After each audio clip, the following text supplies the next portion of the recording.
Hello, welcome to Gardener's World. Every time I come out here into the cottage garden, I am surprised and delighted because all last winter it was about taking out, taking away, removing. And then I did do some planting. I planted roses and hundreds of tulips, moved the forget-me-nots about, but there wasn't anything to see really.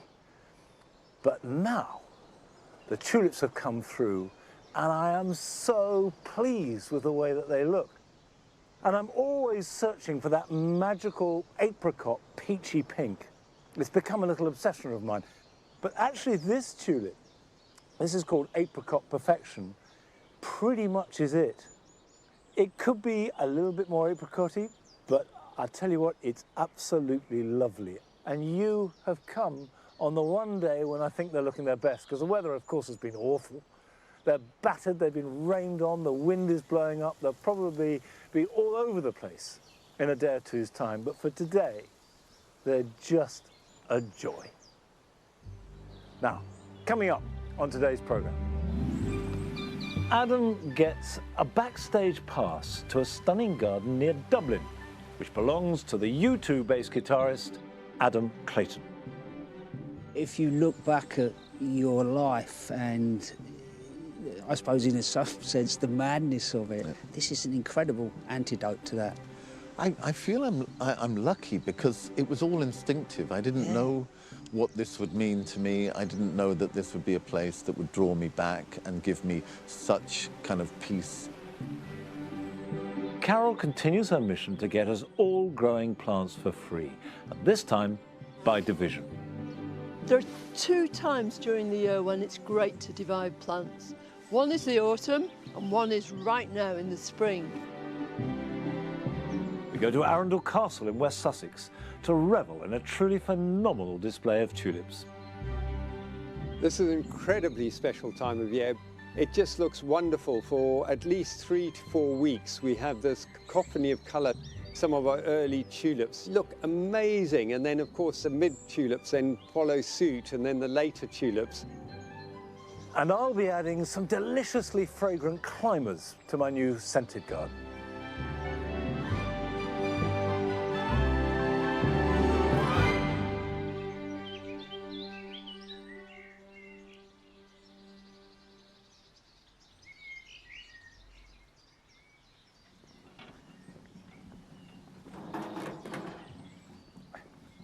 But first of all, I've got turf to lay.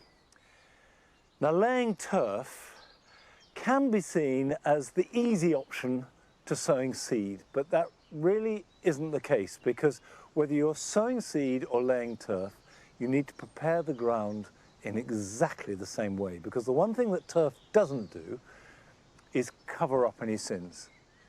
So if you've got a bit of a dip or a bit of a lump, the turf will reveal that. Now, grass loves good drainage. So always fork it over. Get in there and just break it up like that. And what I'm trying to do is get rid of the compaction. Where you have compaction, you invariably get moss and also various other weeds will grow. So we want to get rid of that if we possibly can.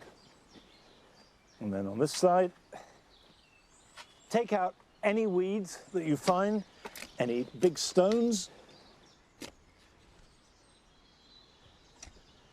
Right, having broken it up, and rake it until not only it's a fine tilth, but it's as smooth and as level and as even as you can make it. Then you want to tread all over it. Now, that may seem counterintuitive, but what you do is very lightly, just firm, you're not stamping, but what you're trying to get rid of are any little dips. And then I rake it again.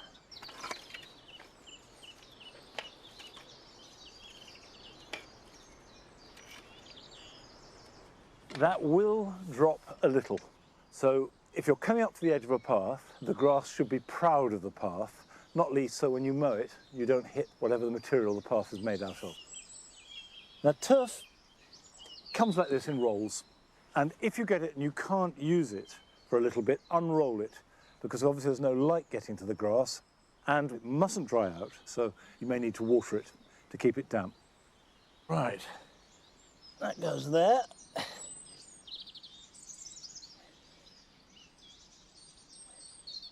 Now, there is a strip of bare soil, and either I can cut a fillet of turf and put it in, or I can leave it and it will grow out. I think at that width, I'd leave it. Now, there are lots of different kinds of grass, and not all turf is the same.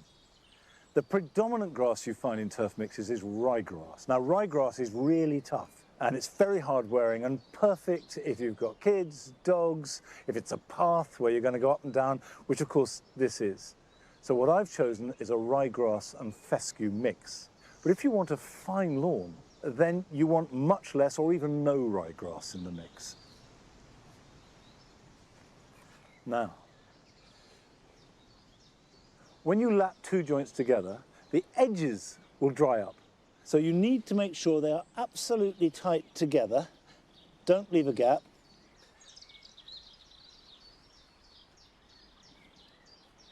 If I take this strip now and roll it out, you can see that it's much too long. I only need a small part of it. So we'll cut this along the edge.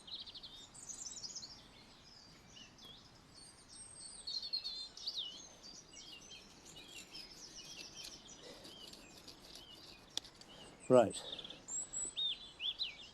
Now, if I leave this small section on the end, it's more likely to dry out. So what you do is pull the bigger section down, trying not to break it, and take this piece and put it in the middle, like that. Now that's very easy. That's simply a strip that we're laying down. If it's a lawn, always go across the shortest length and lay it in courses like bricks, so no two joints ever overlap. And build it up. Use boards, and you tread only on a board which spreads the load, and then don't tread on it again for at least 2 weeks. And don't cut it until you see really strong growth. And that means the roots will be established. Cut it very lightly, leave at least an inch of growth, and do that for the first couple of months. Get a nice strong root system, then you can cut it short and it's fine. Well, while I'm working on the rest of this, we're going to join Carol down in her own garden in Devon, where she's making more plants for free.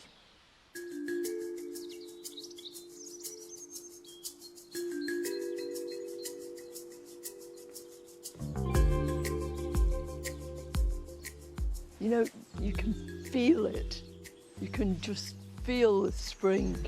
You're aware that everything's beginning to get going. Everything's shooting up every day. There's new things to see. Just the best time of the year for growing plants. Come on, Fief. Come on. Just over 6 weeks ago, I sowed my first lot of seeds. Just look at these. I wanted to show you the progress of these. I hope you've been growing along with me and yours are like this too. These were the sweet peas, sowed in a homemade modular tray, just to pun it with cardboard. And not only have they made little short, really sturdy shoots, but look at this. You can actually see the roots. Well, I'm pleased with those sweet peas, but I'm thrilled to bits with this. These are my cosmos. Aren't they great? They're really strong, really sturdy. But if I leave them in here for any length of time, then they'll start to get etiolated, which just means they'll grow up all skinny. So I've got to move them on now, which means moving each one into a separate little container of its own. Now, what every seed does when it germinates is, first of all, put down a root. Well, you can't see that stage. The first evidence you've got is when these little shoots come up and they've got twin leaves. You call them cotyledon leaves, but people often call them seed leaves. And all seedlings do this.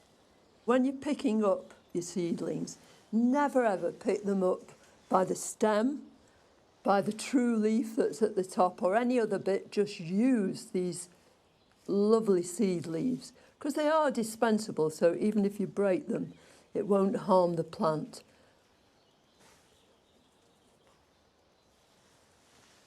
going down and just lowering this into this hole. Then I use the other end of the chopstick just to push that down and firm it in.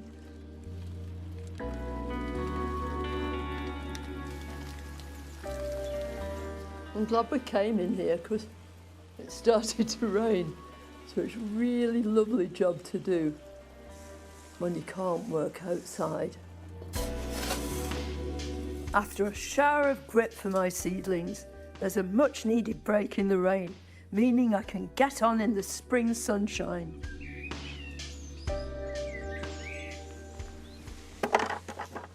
It's so exciting. Spring is the perfect time for this particular form of making more plants for free. I'm talking about division. It's just a question of pulling a plant apart and making more of it. And the plant I'm going to start with is one of the easiest to do. It's called Rudbeckia.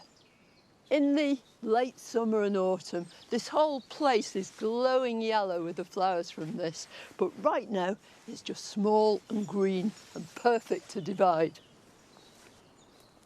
If I delve in here, tug a few pieces up. So I've got several pieces there and they're really easy to separate. So that is going to make a whole new plant and it'll have several flowers just this year. So I want a few pieces like that. And the great thing about dividing things is it's not just wonderful as far as making new plants, but it also helps reinvigorate the plant.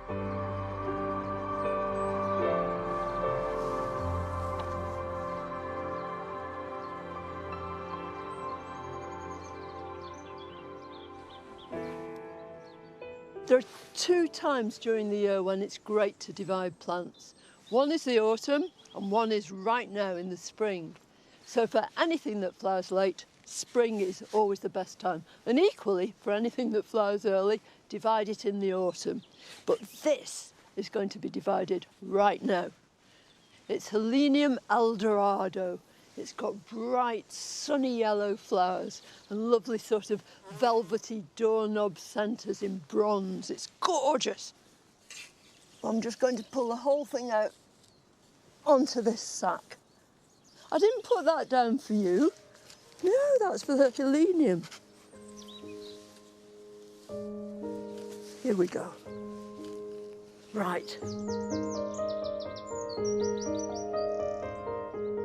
If, like me, you've got really heavy soil and it's been pouring down with rain, you probably find that you've brought a bit too much soil with you. So in order to see what I'm doing, I'm going to actually immerse those roots and try and wash most of that soil away. Everybody likes playing in mud, don't they?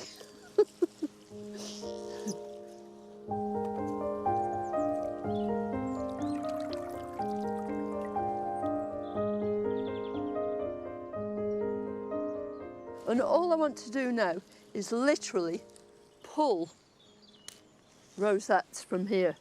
And can you see what comes out? So that's exactly what you're aiming at. Some plants are too big to separate with hands, like this daylily. But there's a tried and tested technique that works without too much wrestling involved. Well, this is a very traditional way of dividing plants. It's called back-to-back forks. So the first thing you do is keep your clump of plants absolutely vertical if you can, straight down. And then it's really vital that they are back-to-back. Push in and prise them apart. Look at that. Two lovely big chunks. And now I think those would make nice plants just as they are. And just before the next shower,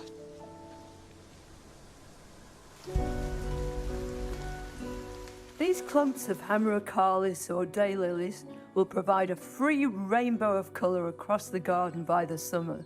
Something to really look forward to. Just look at this! treasure, isn't it?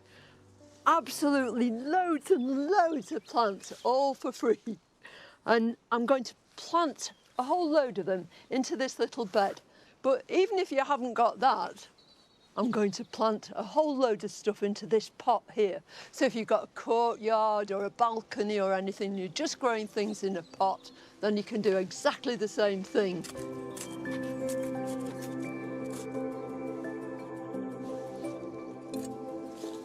It's lovely, really, because it's quite cold at the moment, and you really feel that you're going to tuck these things in, and they're going to be all warm and comfortable. And then move your soil back over and firm in. I always like using my knuckles.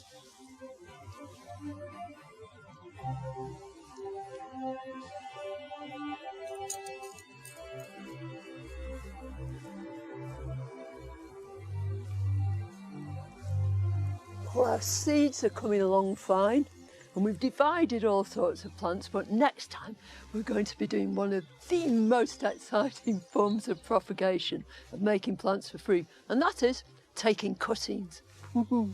Can't wait.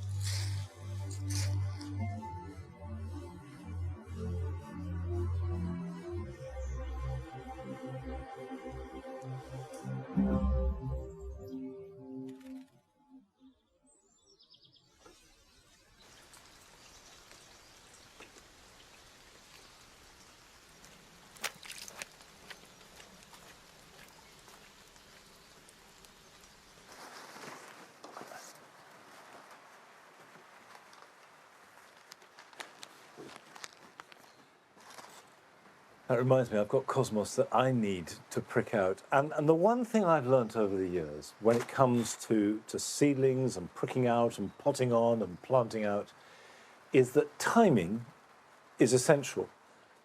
If you can get that right, then the plants will grow well, and then they'll be healthy, then they will resist disease and predation, and the whole thing goes swimmingly.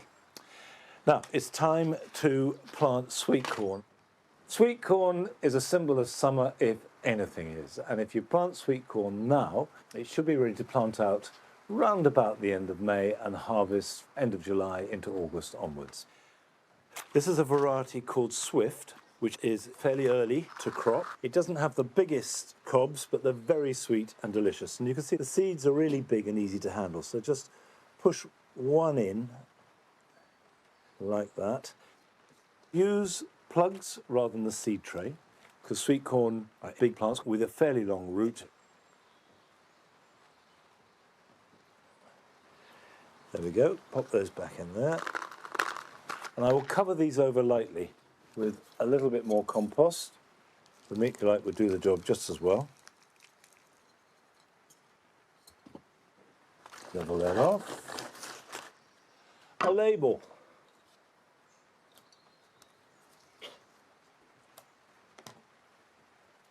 Now, they do need at least 20 degrees in order to germinate. If you're putting them on a windowsill, make sure it's above a radiator. If you've got a greenhouse, that's great. If you've got a propagator, best of all. Obviously, water them and keep them watered, and they will germinate in about 7 to 10 days' time. Let them grow on, and in about 3 weeks' time, they could be potted on into individual pots. And you know they're ready, and this is all to do with the timing, is when you can just push out one of the plugs and the soil is held together by the roots. And when they're about a foot or so tall, they'll be ready to plant out, which normally will be the end of May, beginning of June. Now, I thought that I grew a lot of tulips here at Longmeadow, but we went down to visit a garden in West Sussex, where they grow tulips on the grandest scale imaginable. It is amazing with tulips because, of course, they look like nothing's going to happen, and then they form these wonderful heads, and you wait and you wait in anticipation, and then suddenly they burst through. It's just wonderful to see all this vibrant colour after a long winter.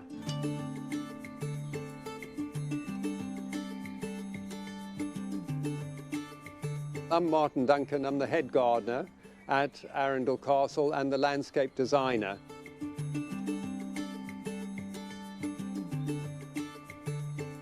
This is an incredibly special time of year because, of course, it's a great opportunity for us to show off all our hard work, which we started in November, planting absolutely thousands, hundreds of thousands of bulbs up slopes in pots everywhere. And actually, we only finish our planting just as Christmas arrives.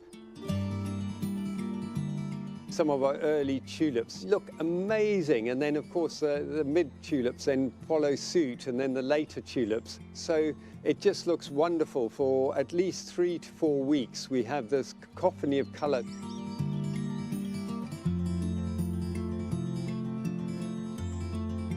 Well, these are just beautiful tulips, pink impression, and they look like water lilies, which then reflect in this water rill. Pink impression has such a large flower head that even when it stops flowering and all the petals drop off, you have this beautiful seed head to look at. These are blue diamond, Mount Tacoma, and we've just got those angelique about to burst forth. Because they're soft colours, they work so well with the pink impression and give that beautiful reflection on the water.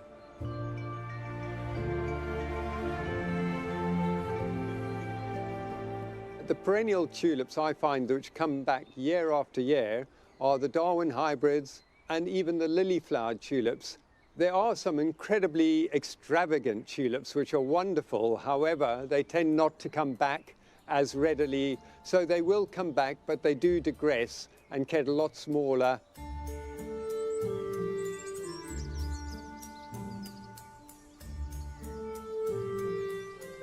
So originally there was a grass labyrinth, but with nothing in it, so rather boring. I decided let's go for it. So we put in about 14,000 tulips and 14,000 triandus white dahlia narcissi. To get the bulbs in, we have what we call pogo sticks, but it has a planter on the bottom. It's not only spectacular, but also it encourages the wildlife into it as well, because we're not continuously cutting lawns.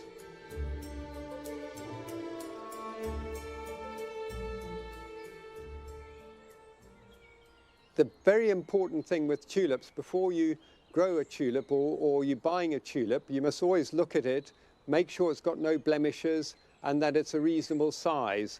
And the important thing with tulips is they like a well-drained soil, and they like to be planted at least 4 inches deep into the soil, and that will mean more chance of coming back in a healthier plant.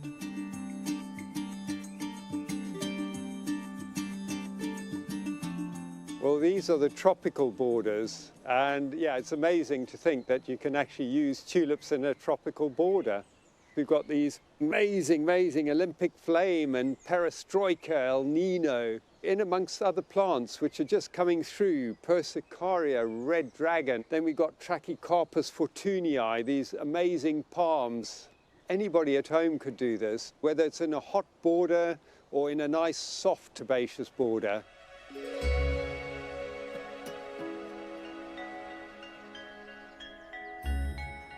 I love using a natural style of planting when I do tulips. So whether it's in herbaceous borders, that it's natural swaths, or in the landscape, even more importantly, I throw them up in the air. Where they land, that's where we plant them.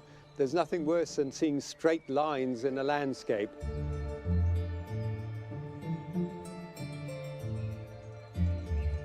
We're in the stumpery and I'm planting this incredible plant called the rasta parrot. I potted this on earlier in November. The advantage of having a pot already with a plant, of course, you can then fill in gaps or to enhance the area. In this bed, we have all the stumps, but surrounding them, we have a lot of woodland plants, and we've got the species tulips. They were from the hillsides of Turkey, Afghanistan, Iran. Those were the original tulips where we get our tulips from today. We have Cynthia, and we've also got Beccarii, lilac wonder. They'll come back year after year. And of course, in a woodland setting, they would have had a lot of leaf mold. So what I do here is we bring in leaf mold and place it all around the stumps. This is definitely something you could achieve in a back garden, because If you think about it, just do it in a mini form. You could certainly do this in a rockery and it would fit in perfectly.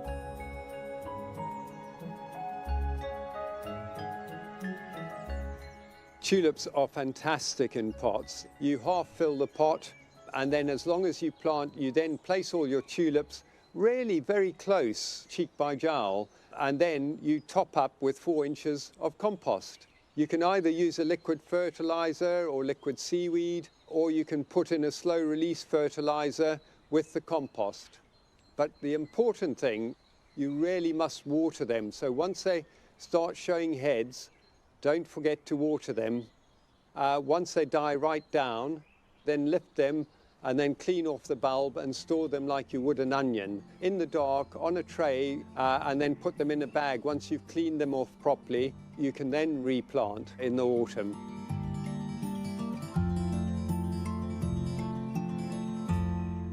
I never tire of these colours. I mean, impossible. I look at it and I just think, wow, spring has really arrived, and it just gives you a lovely start to the year.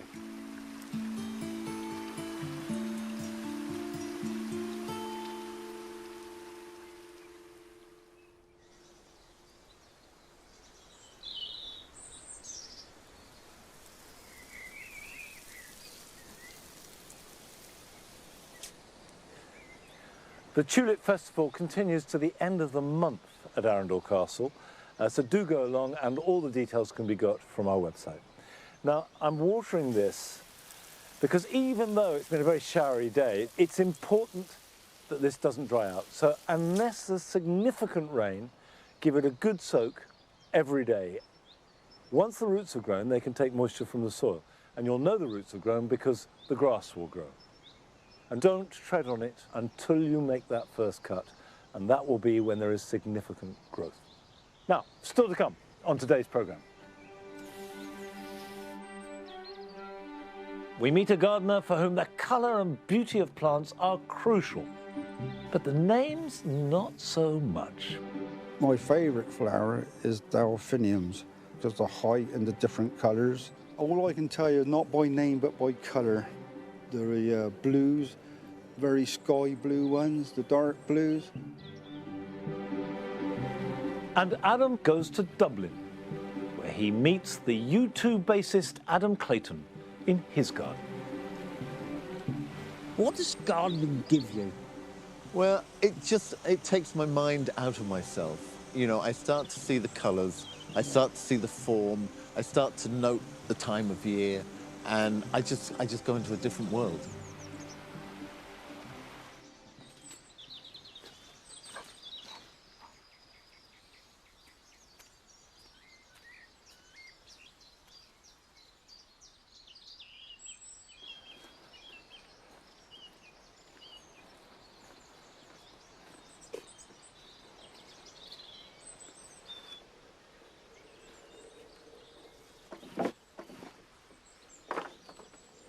This area has had a revamp, focusing on fragrance. The idea is this is going to be somewhere to sit when the weather gets better, if it ever gets better, where we can sit, particularly in the evening, and really just be surrounded by a balm of lovely scents. And so I just want to continue building up that repertoire of really good fragrance. And I've got climbing plant, both the same. This is Trachelospermum, star jasmine, and they will grow really quickly and should be smothered in the lovely, small, white, deeply fragrant flowers. And it is one of the most voluptuous scents that you can have in the garden.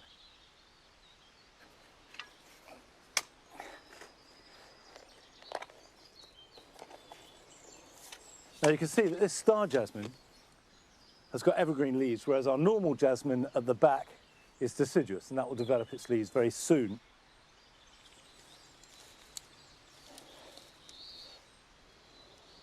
Now I'm going to take these bamboos out.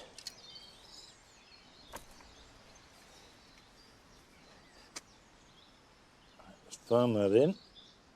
Now the thing about Trachelospermum is it wants to climb. It wants to come right up, and I've seen star jasmine growing 20 foot up in the air. So you do need to give it a substantial support. So what I have are bean sticks. If you can't get bean sticks, just think of some alternative that will reach at very least about 8 foot and be strong enough to take the weight and be permanent. Bamboo for Trachelospermum just simply isn't going to be big enough. Okay, tie that up. I love tarred twine, and it reminds me of my childhood when we always had a ball of tarred twine on the shelf. The smell is very evocative and it lasts.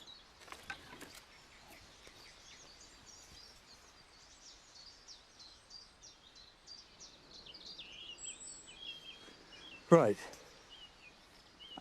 All I have to do now is with soft twine, tie the Trachelospermum into the supports, give it a soak, and I am trusting that before long there will be a sunny day and the rain will stop and this will be smothered in wonderfully fragrant white flowers. Now, last summer, on a beautiful summer's day, we went just outside Bristol to visit Jim McGill in his garden.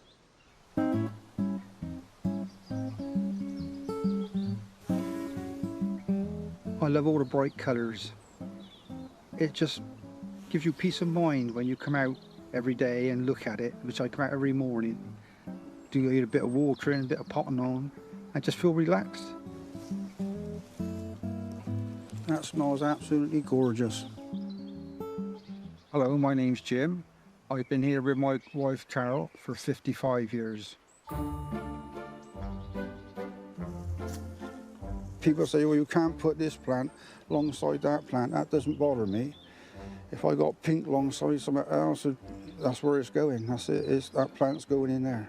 I got the pot in my hand, it's going in there. And that is how I garden. I've got delphiniums with pink foxgloves, red poppies. What a fantastic colour range it is there, isn't it? Absolutely fantastic. Doesn't matter about whether they match up with each other, it's just colour. My favourite flower is delphiniums because the height and the different colours. All I can tell you, not by name but by colour. There are blues, very sky blue ones, the dark blues, and the centres of them, you get the white on some of them, cream in the centre, and the black in the centres. And they're good for the bees love them. Hopefully one day I'll get them like the Chelsea Flower Show and get myself a gold.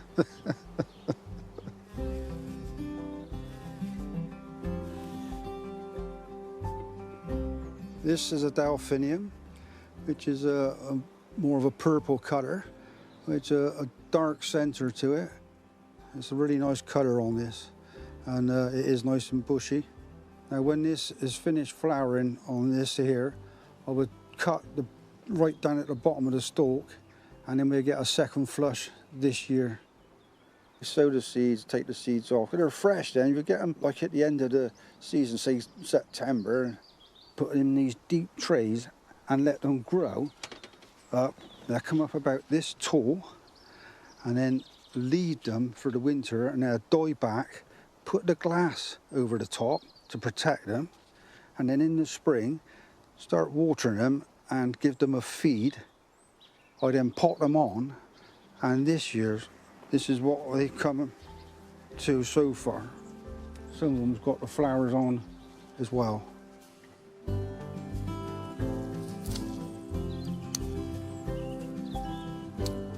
Have I got a lot of seeds? Yes, too many.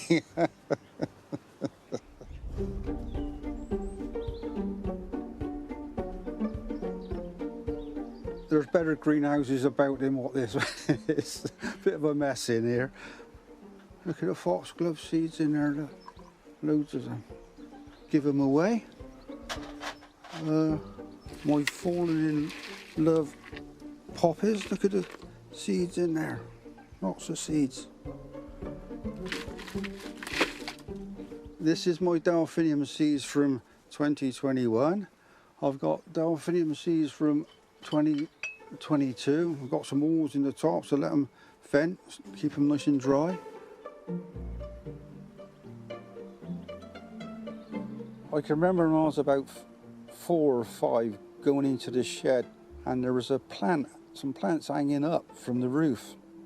And I said to my dad, "Why have you got those dead flowers hanging up in there?" And he said, "This wallflowers," he said, "and I put them up there so that they dry out and I can get the seeds off of them."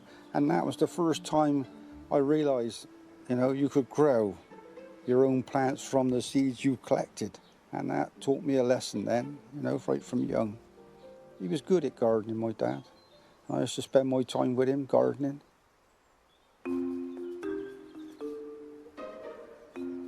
Well, everything he does on a big scale.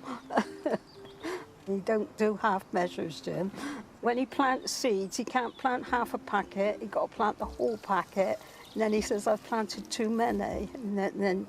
And he does that every time. He plants a whole lot. All the roses, they all come out beautiful now, aren't they? All the way along to the kitchen. You go to a garden centre, there's nothing to spend 60, 70 pounds in. You come out with about 6 plants, whereas now we got, well, too many now. Or we give them away. Yeah.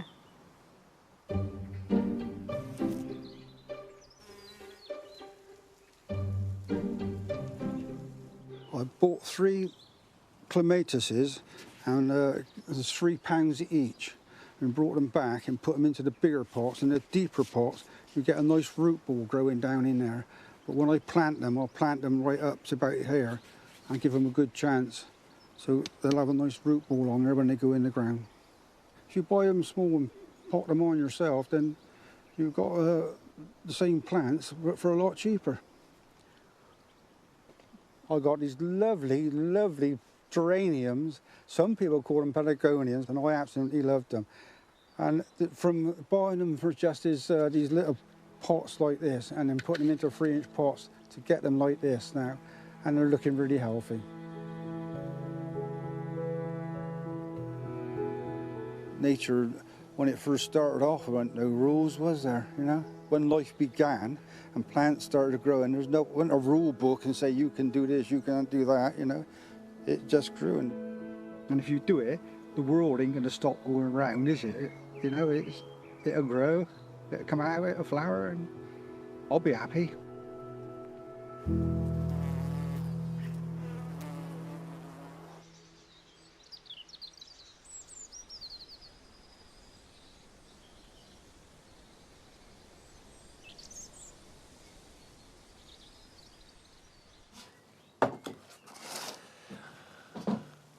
Well, I love Jim's garden.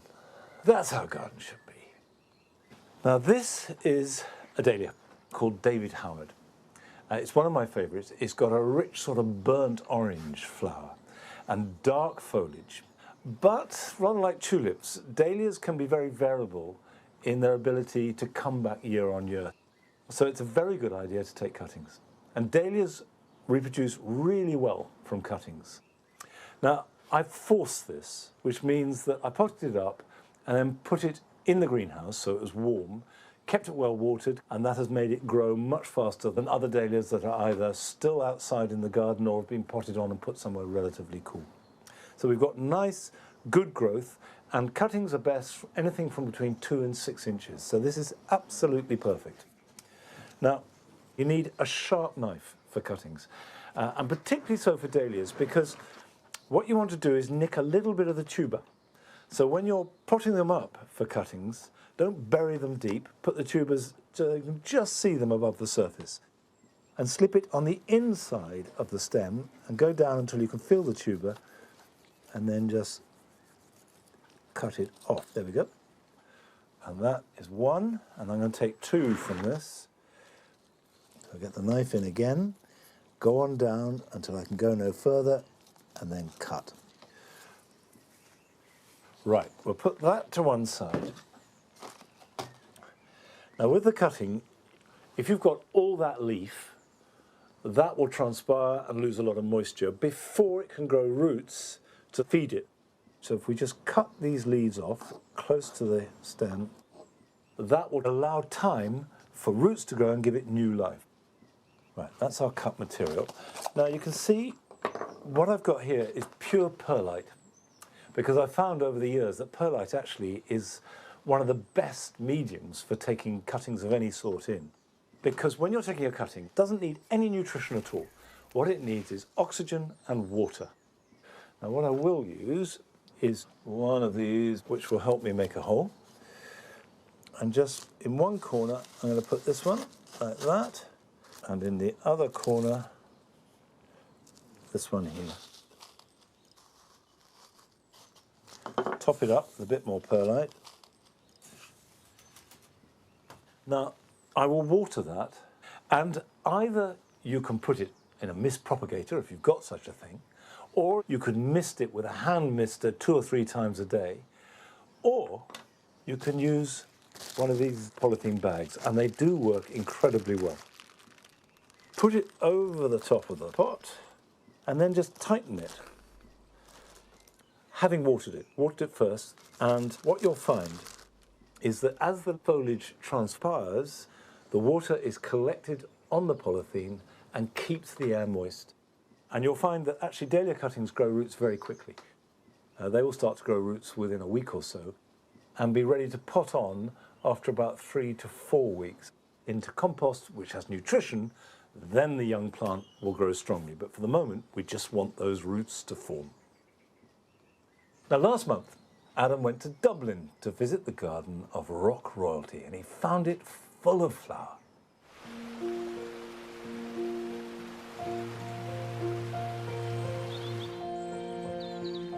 Would you believe I'm only a few miles outside of Dublin city centre, in this sort of remote river valley that's a backdrop to an incredibly stunning garden. But 30 odd years ago, this place was going to rack and ruin. And then the current owner moved in. And it was at that point, this got a whole new lease of life.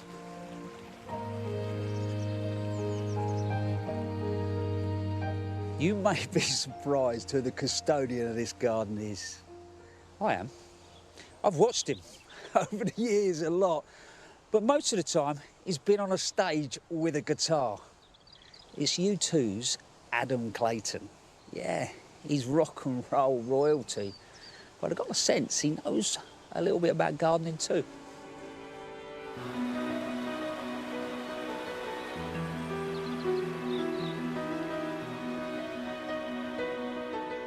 I walked in and instantly got goosebumps. You have created something here that is magical. Well, I think this is an adolescent garden in reality.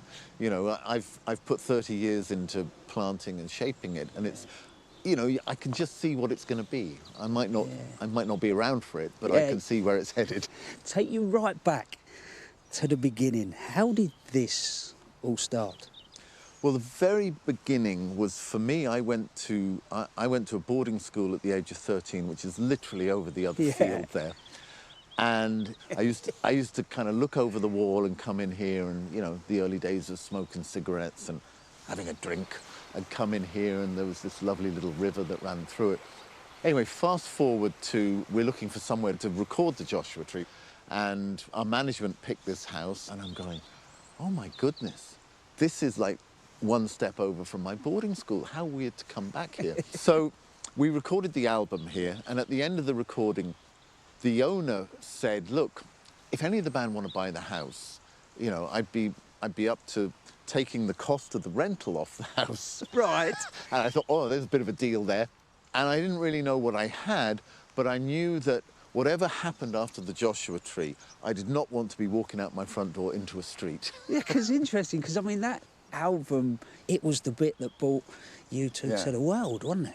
We had an inkling. Yeah. You know, we'd been around for a little bit, we'd done a few records, so we had an idea that we were onto something. Yeah. But I don't think we knew how it was going to change our lives. So you've done that. You're 28 years old, was it right? 27, 28, yeah. Bought the house. Had you gardened before? I had a very, very sketchy knowledge of gardening. The only thing I knew about it was that I found solace outside, and I knew the mountain here. There's a mountain up the back here, and I used to go up that mountain with my teenage depression and look down over the city. So I knew I could get something from it. But when you took it on, What sort of state was this place in? It was seriously over-mature. It had been let go. The woodlands were overrun with laurel, which was kind of suffocating everything. So we took on clearing the laurel out, and then we could see the bones of the garden. Yeah. So we did a lot of reconstruction to the river. But I realized if I planted trees, at some point I could make decisions later on. I just love the creation of forestry, you know, just planting trees and seeing it grow. And I mean, these trees are now 30 years old. Since Adam took the garden under his creative wing, he's completely transformed its 17 acres, planting more than 4,000 trees and establishing some wonderful vistas. Seriously, I'm like a kid in a sweet shop. This is magical. I mean, obviously it's fun coming across this bridge. But when Adam got here, simple little river, few big trees, and then lots of laurel. And it's really clever, the way that he's introduced different types of falls as it goes down. It feels like the heartbeat to the garden. There's a rhythm.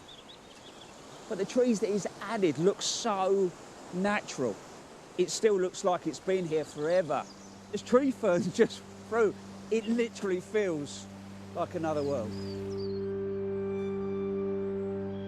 Throughout the garden, Adam's introduced over 50 varieties of camellia, which provide so much wonderful colour. Another passion of his are magnolias. By the river, there's the soft pink of Magnolia camelliae, and next to the lawn, a row of Magnolia cobus, native to Japan, with fragrant white flowers. How did magnolias suck you in? Well, I first saw them in a valley in Mount Congreve, which is down in Waterford, and I couldn't believe the colour that you would see at the top of the tree line. The only magnolia I knew was the little suburban common or garden one that my mum, you know, cherished and planted, and every year she said, look at the magnolia, it was great. And then we'd normally get a frost. Yeah. Like, yeah. So then when I discovered these magnificent tree magnolias and the array of different colours, I was hooked. And for me, coming out of winter, you get that early flowering, you get that burst of colour, and then I kind of know, OK, summer's coming. And then I love rhododendrons, they're fantastic. Even when they're not in flower, the leaf colour is great. Funnily enough, I went to the Himalayas. I was on a trekking holiday, and I was up in the hills, and then I got to see them in their natural habitat. And I just thought, it's amazing. These things from this other culture and this other country come here, and they bring a little bit of that with them. This garden is a delight. Even on the dullest days, the colours are shining through, both in the formal gardens by the house and the woodland by the river. Testament to Adam's creative eye. The task of bringing Adam's vision to life rests on the shoulders of Dara Stone, who became head gardener here 4 years ago. Who's the assistant, mate? The assistant head gardener is Holly. Holly? Is the main girl. This is not a bad office, is it? No, not the worst. So before you came, did you love magnolias, rhododendrons or camellias? I love plants, you know, I love plants. That's the main thing. I was a big rhodo head, but being here, like, you've got magnolias that flower from early March all the way through to July. So there's always a magnolia kind of going, something to kind of keep your attention. And then they're not just flowers, like they're not just the flower. They've got the beautiful flower bud, comes in early spring and now through winter, and then it kind of goes on, and they've got good autumn colour. I think they're a good solid plant. To be fair, he sold them to me as well. Yeah. Because he's got a good eye, hasn't he? He has an impressive eye, yeah. You know, you can see it when you feel it when you're walking around a place. There's, you know, I suppose over the years, but has he sort of placed all the seats or the sculpture, or is that driven by him? Yeah, everything, even ideas and everything. He comes out and it's every day, it's a new idea. It's every morning it's, oh, Dara, I was thinking, and it's a new kind of, it's a new approach to something. That's lovely though, isn't it? Yeah. As, you know, for us as gardeners, just that constant keep things moving along. And to work for somebody who's into it as well, you know? Yeah. This to me just seems like a sort of microclimate in this valley. Yeah. It's very impressive. So Yeah. because of the moisture of the river, the heavy rainfall that we do get, the microclimate that that is created in here, the growth rate is exceptional. It's got a unique charm. Yeah, it really does. Yeah, well, if you ever think about taking on an assistant, Right. a slightly aging one, you know, How's your you weeding could give me a skills? call. Weeding's all right, Yeah, well, yeah, weeding's all right. You could talk set about me it. away, Yeah, I'll be yeah. fine.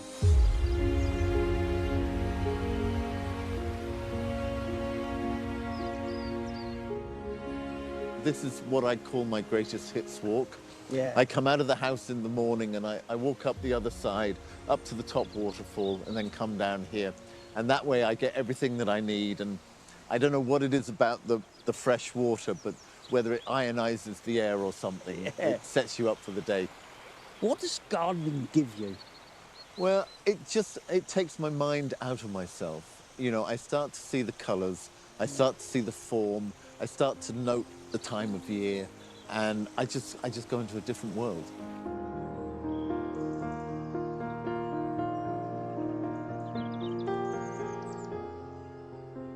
I think the garden tells you what it needs, and you just have to pay attention. And I do look at gardening the way the painters do. You know, it's shape, form, color, and perspective, depth. So I just bring all those things to it, and I just let the garden lead me. If you look back at your life and I suppose in some sense the madness of it, this is an incredible antidote to that. I feel I'm lucky because it was all instinctive. I didn't know what this would mean to me. I didn't know that this would be a place that would draw me back and give me such kind of peace.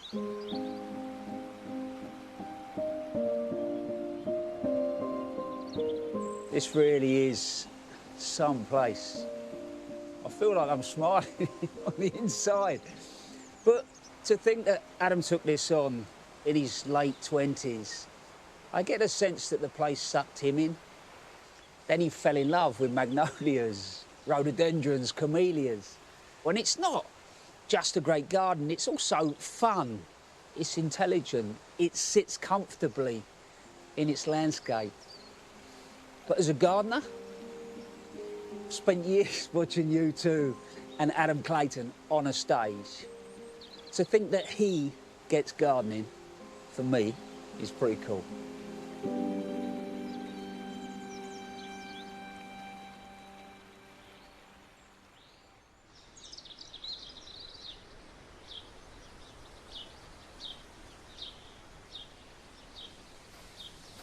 Come on, Ned.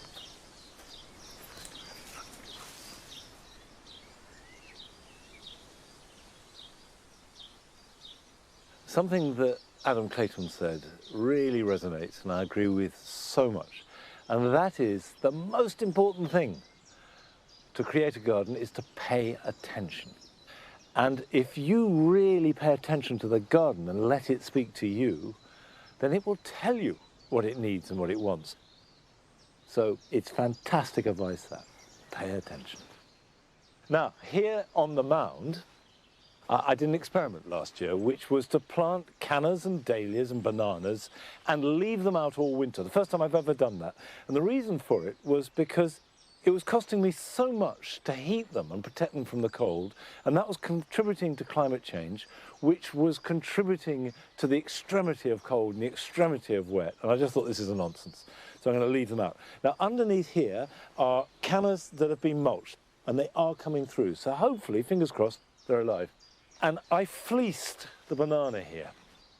Now, this is a musa, which is fairly hardy. It will take some frost, not a lot.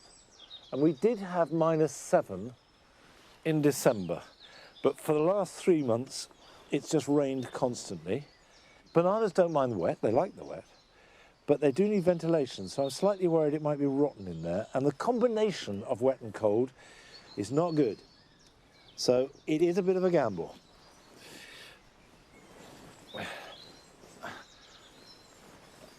You thought that was the only layer, didn't you?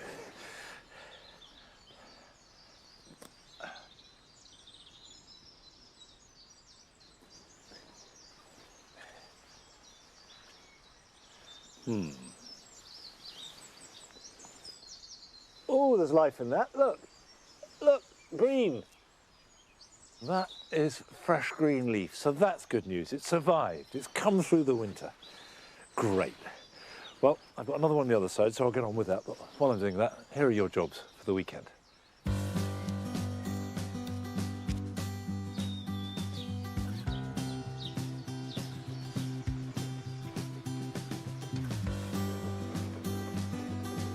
For most of us, it's too wet and too cold to plant out climbing or runner bean seeds. But they can be grown in pots now.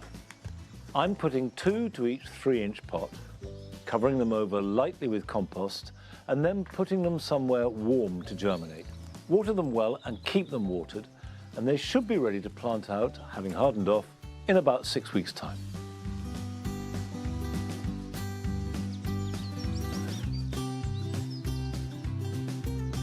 If you've grown daffodils in pots or in borders, it's a good idea to cut off the seed heads, as this will take goodness away from the bulb and therefore from the effectiveness of next year's flowering. If, on the other hand, you've got daffodils growing in long grass, let them seed freely, and this will speed up their spread.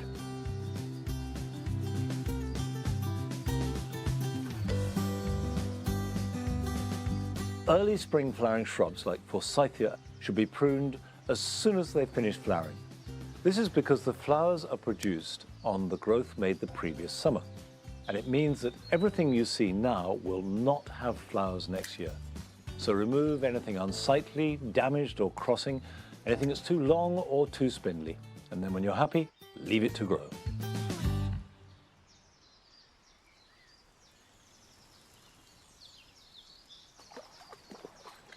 It's a bit wet, isn't it?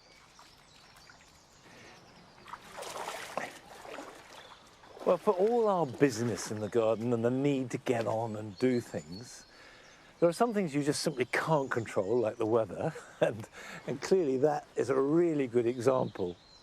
And also, if there is a moment of sunshine, if you've got a few minutes for your time, it still remains that the best thing you can ever do in a garden is just let it come to you.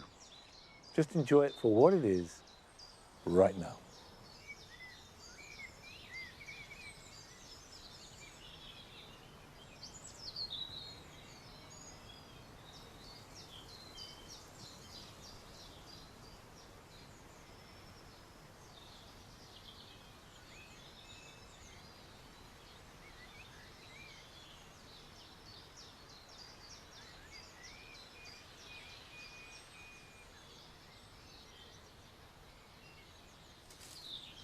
That's nearly it for this week, but I just want to share the Paradise Garden with you because the blossom of the crabapple Everest is at its best, and also the acuminata tulips. These are the tulips that are very spidery, the petals tall and almost sort of wispy. And there is this real sense of the Paradise Garden has seen through the winter and the wet spring and is now opening out into its full glory. That's it for today. Next week, we're with Adam in his garden.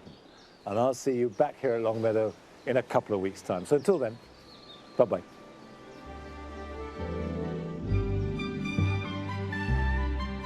It's a perfect companion for any grower. The Gardener's World Puzzle Book is available now. Head outdoors for the best walks in Wales with Weatherman Walking. Press red to watch now on BBC.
that this doesn't dry out. So unless there's significant rain, give it a good soak every day.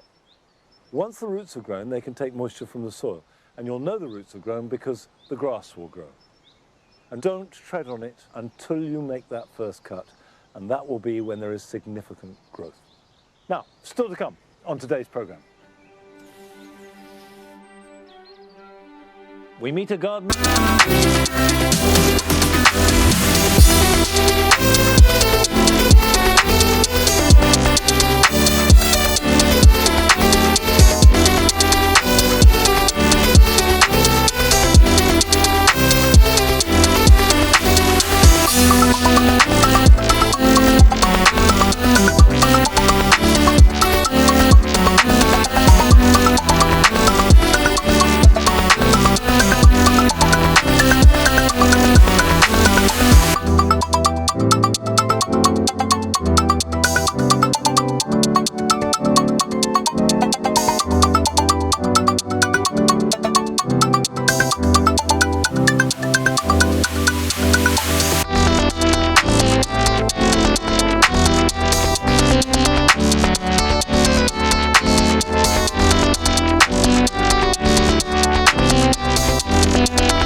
Somewhere to sit when the weather gets better, if it ever gets better, where we can sit particularly in the evening and really just be surrounded by a balm of lovely scents. And so I just want to continue building up that repertoire of really good fragrance. And I've got climbing plant, both the same. This is Trachelospermum, star jasmine, and they will grow really quickly and should be smothered in the lovely small white deeply fragrant flowers, and it is one of the most voluptuous.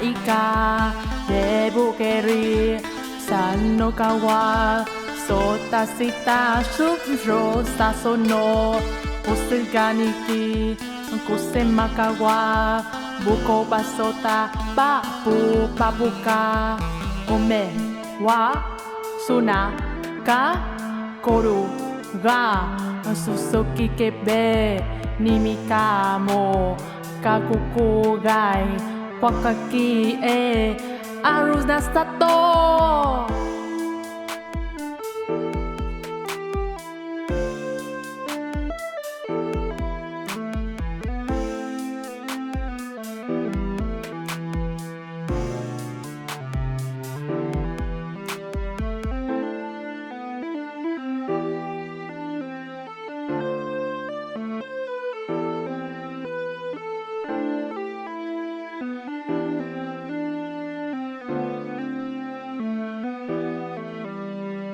Bamboo for Trachelospermum just simply isn't going to be big enough.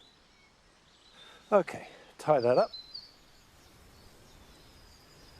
I love tarred twine, and it reminds me of my childhood when we always had a ball of tarred twine on the shelf. The smell is very evocative and it lasts.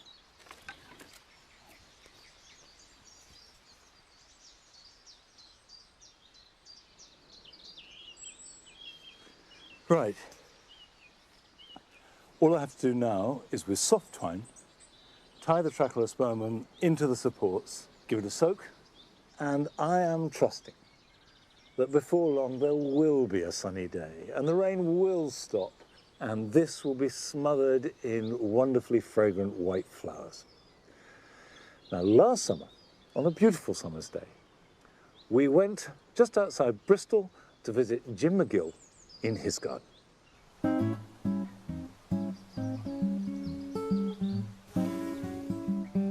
I love all the bright colours. It just gives you peace of mind when you come out every day and look at it, which I come out every morning.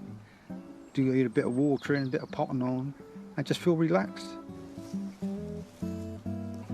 That smells absolutely gorgeous.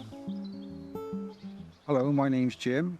I've been here with my wife Carol for 55 years. People say, oh, you can't put this plant alongside that plant. That doesn't bother me. If I got pink alongside something else, that's where it's going. That's it. That plant's going in there. I got the pot in my hand, it's going in there. And that is how I garden. I've got delphiniums with pink foxgloves, red poppies. What a fantastic colour range it is there, isn't it? Eh? Absolutely fantastic. Doesn't matter about whether they match up with each other, it's just colour. My favourite flower is delphiniums, because the height and the different colours. All I can tell you, not by name but by colour. The blues, very sky blue ones, the dark blues, and the centres of them, you get the white on some of them, cream in the centre, and the black in the centres. And they're good for the bees love them. Hopefully one day I'll get them like the Chelsea Flower Show and get myself a gold.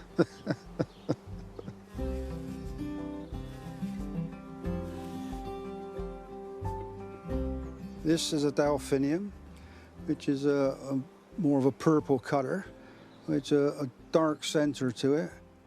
It's a really nice colour on this, and it is nice and bushy. Now when this is finished flowering on this here, I would cut right down at the bottom of the stalk, and then we'll get a second flush this year. You sow the seeds, take the seeds off. They're fresh then, you get them like at the end of the season, say September, put them in these deep trays and let them grow up.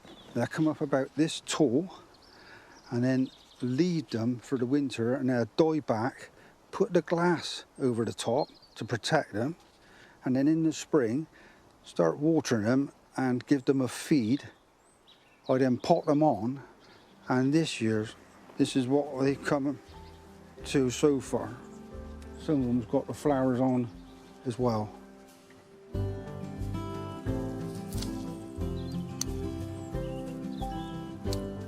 Have I got a lot of seeds? Yes, too many.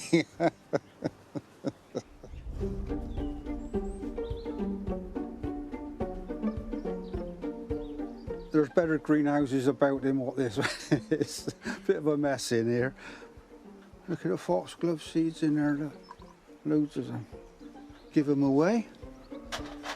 My fallen in love poppies, look at the seeds in there. Lots of seeds. This is my delphinium seeds from 2021. I've got delphinium seeds from 2022. I've got some holes in the top, so let them vent, keep them nice and dry. I can remember when I was about 4 or 5 going into the shed, and there was some plants hanging up from the roof. And I said to my dad, why have you got those dead flowers hanging up in there? And he said, this wallflowers, he said, and I put them up there so that they'd dry out and I can get the seeds off of them. And that was the first time I realised, you know, you could grow your own plants from the seeds you collected. And that taught me a lesson then, you know, right from young. He was good at gardening, my dad. I used to spend my time with him gardening.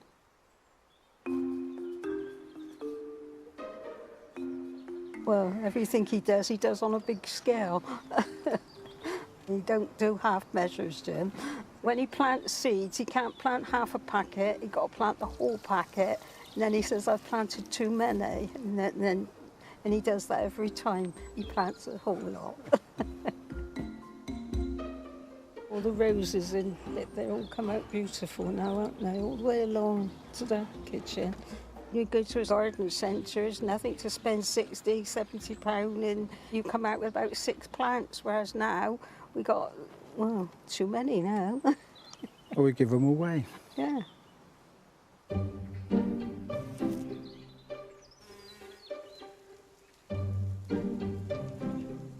I bought 3 clematises, and there's £3 each, and brought them back and put them into the bigger pots. And the deeper pots, you get a nice root ball growing down in there. But when I plant them, I'll plant them right up to about here and give them a good chance. So they'll have a nice root ball on there when they go in the ground. If you buy them small and pot them on yourself, then you've got the same plants but for a lot cheaper. I got these lovely, lovely geraniums. Some people call them pelargoniums, and I absolutely loved them. And from buying them for just these little pots like this, and then putting them into 3-inch pots to get them like this now, and they're looking really healthy. Nature, when it first started off, there weren't no rules, was there, you know? When life began and plants started growing, there wasn't a rule book and say you can do this, you can't do that, you know? It just grew. And if you do it, the world ain't going to stop going around, is it? You know, it'll grow, it'll come out, it'll flower, and I'll be happy.